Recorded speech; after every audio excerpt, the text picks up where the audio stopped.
மாடுண்டு கன்றுண்டு மக்கள் உண்டென்று மகிழ்ந்திருந்த மனிதா, விம்மி அழுத மனையாள் வீதியோடு நின்று விட்டாள். சுமந்து வந்த சுற்றம் சுடலையோடு திரும்பி விட்டார். இப்போது உனக்கு பேரங்கே, பெரிய தனமெங்கே, ஊரங்கே, உறவெங்கே? நீ எரிந்து விட்ட சாம்பல். முடிசார்ந்த மன்னரும் முடிவில் ஒரு பிடி சாம்பலாவார். வாழ்வு சதமென்று ஆசை கயிற்றில் ஆடிய பம்பரமே, இதோ உன் ஆட்டம் ஓய்ந்து விட்டது பார். நின் கணவன் புது பதுமை வைத்து விளையாடப் போகிறான்.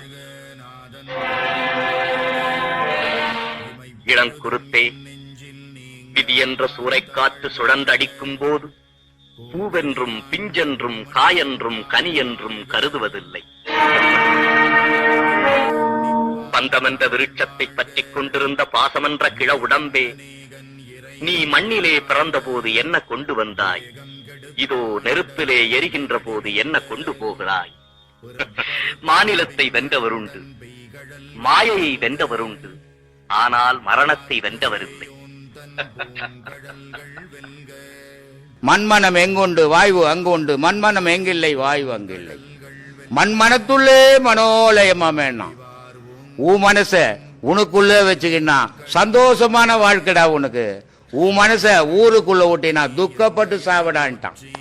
யாரையும் உங்களை விட உயர்ந்தவனா நினைக்காதுங்க. யாருக்கு யாரும் உயர்ந்தவனும் கிடையாது, தாழ்ந்தவனும் கிடையாது. ஆனா இந்த மனம் உயர்ந்தவனவன் தாழ்ந்தவனவன் நினைக்குது. நல்லவன் கெட்டவன் உண்டு. எப்படி உண்டு?